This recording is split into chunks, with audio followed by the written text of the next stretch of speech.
সার্বিক সমগ্র দেশের ছেলেমেয়েরা আমরা আজ আমাদের মধ্যে বোধ করি অনেকের জীবনে সচেতনতার অভাবে ভুগছি। যেমন আমরা ইন্টারনেট বা ফেসবুক ইউটিউবিতে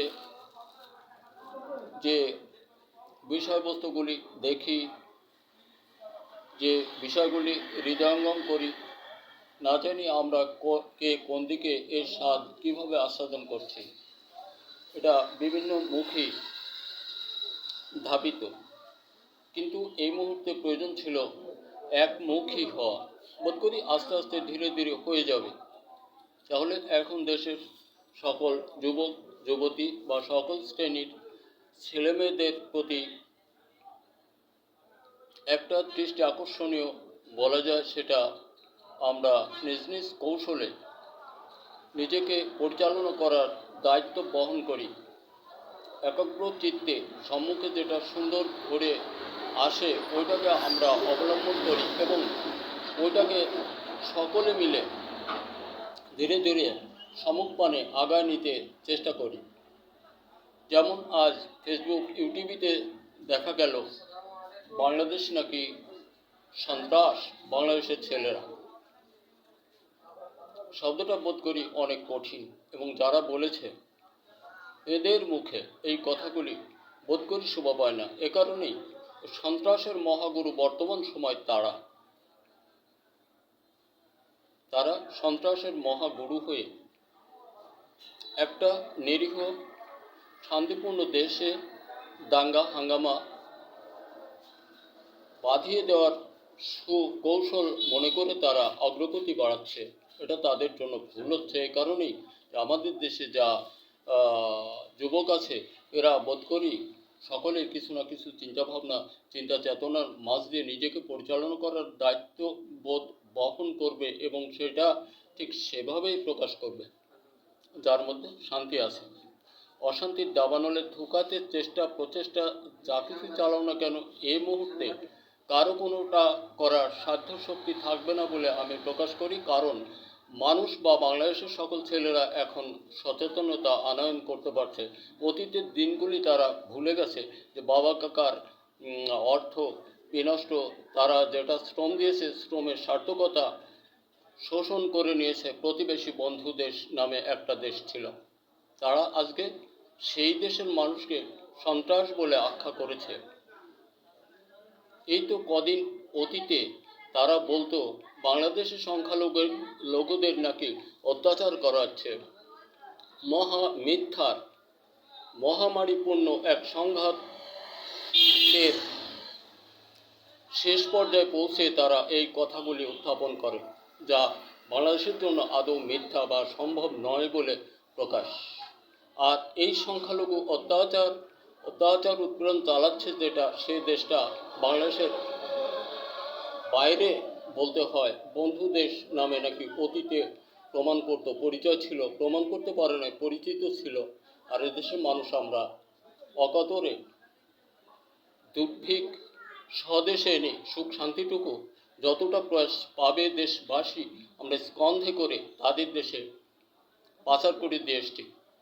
আর তারা এখন আমাদেরকে যেটা আখ্যা করে, এটা শুনেও কি আমাদের কোনো জ্ঞান চেতনা আসে না যে তাদের থেকে আমাদের কতটা দূরে থাকতে হবে, তাদের নাগাল থেকে আমাদের জীবনটাকে কিভাবে সুরক্ষিত করতে হবে।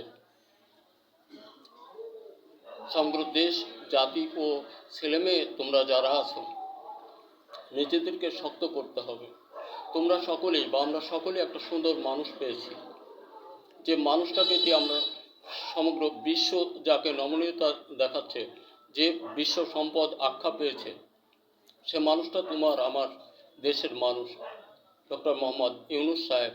ওনাকে দিয়ে আমরা সামনের দিকে আগাই, তাহলে অতীত দুর্দিন আমরা ভুলে যাব। আগামী দিনটা আমাদের সফলতায় আসবে, উন্নত শিরে আমরা বসবাস করতে পারবো শান্তি সুখ সহকারে।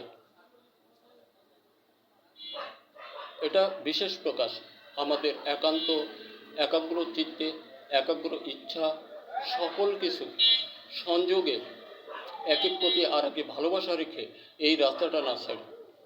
আর যুবক যুবতী যারাই আছো, দেশময় ছেলেমেয়েরা শান্তিপূর্ণভাবে একজন একজনকে ভালোবাসার মতো, একটা ছেলে একটা মেয়েকে ভালোবাসার মতো দেশটাকে বা কোনো একটা কর্মকে ভালোবেসে তুমি সেই দিকে একটু চিন্তা চেতনা আনয়ন করো, এইটার নামই গবেষণা। নিশ্চয়তা ভরে তুমি গবেষণায় সাকসেস হতে পারবে। তোমার গবেষণা যখন তুমি সঠিকভাবে একটা প্রযুক্তি হলো এটাকে তুমি তৈরি করে বাজারজাত করো, সুন্দরভাবে চলবে, তোমার মুখাপেক্ষী তোমার বন্ধু স্বজনেরা তোমার কাছে ঠাঁই পাবে, আর তাদের খরচ এমনটা তুমি দিতে সাহায্য করতে পারবে। তাহলে তোমার দেশ ও জাতি স্বাবলম্বী হবে। বিশ্বের স্বাবলম্বী দেশের মতো তোমার দেশ থেকেও তোমার গবেষণায় আবিষ্কার তৈরিটা বিদেশ বাজারে সুযোগ সুবিধা পাবে। তোমার দেশ স্বনির্ভর সহনশীলতা আনয়ন করতে পারবে। তাই সমগ্র জাতির প্রতি আন্তরিক অভিনন্দন। আমরা ডক্টর ইউনূস সাহেবকে কেউ না ভুলি না ছাড়ি, ওনাকে দিয়ে আমাদেরকে চলতে হবে। আমরা নাকি সন্ত্রাস, এটা মাথায় রাখতে হবে।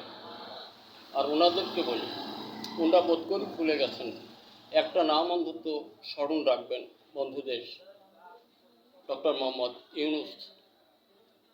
ডক্টর মোহাম্মদ ইউনূস সাহেবের নামটা স্মরণে রেখে চলার চেষ্টা করবেন। এ দেশকে যাই বলুন, চিন্তাভাবনা করে বলুন।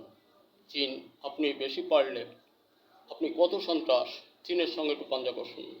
আপনি কত পারেন, পাকিস্তানের সঙ্গে একটু কথা বলুন। এখানে আপনার পাওয়া যাবে না, আপনার সাদৃশ্যই থাকবে না। পেয়েছেন বাংলাদেশে দৈকার মানুষ না, এদেরকেও আর একেবারে দুর্বল কিছু মনে করলে আপনার ভুল হবে। আর আপনি কোনো একটা স্কুলিংয়ে পড়েছেন, বাংলাদেশের প্রতি এত আক্রোশ বাড়াতে চেষ্টা করেছেন, এটা আপনার ভুল সিদ্ধান্ত। কারণ বাংলাদেশের সঙ্গে আপনি চলে গেলে বন্ধুত্ব বাড়বে চীন পাকিস্তান, কি করবেন আপনি বলুন? আপনি যদি এতই পারেন, চীনের সঙ্গে কথা বলুন, ওদেরকে সন্ত্রাস বলুন, ওদের সঙ্গে ওয়ার করুন, যুদ্ধ করুন। পাকিস্তানকে বলুন, ওদের সঙ্গে বুঝে এসে তারপর আপনি বাংলাদেশকে চেষ্টা করেন পরাজিত করার জন্য। তার আগে আপনার আশা ভুল হবে। বাংলাদেশ আপনার প্রতীক্ষায় নেই, আপনার দিকে তাকিয়ে নেই। এরা চীন পাকিস্তান ইত্যাদি সারা পৃথিবী এদের সাথে। আপনি যে কোনো কুহকে পড়েছেন, যে কারণে বাংলাদেশটাকে নিয়ে এত কিছু বলার চেষ্টা করছেন, ভুলে যান এই সকল কথা। শ্রদ্ধা না ভরেন বাংলাদেশকে, স্নেহের পাতায় রাখবেন। স্নেহের পাতায় না রাখলেও শত্রু ভাববেন, শত্রু নাও ভাবেন বা ভাবেন, ওকে অবমাননা করার চেষ্টা করবেন না। ধন্যবাদ।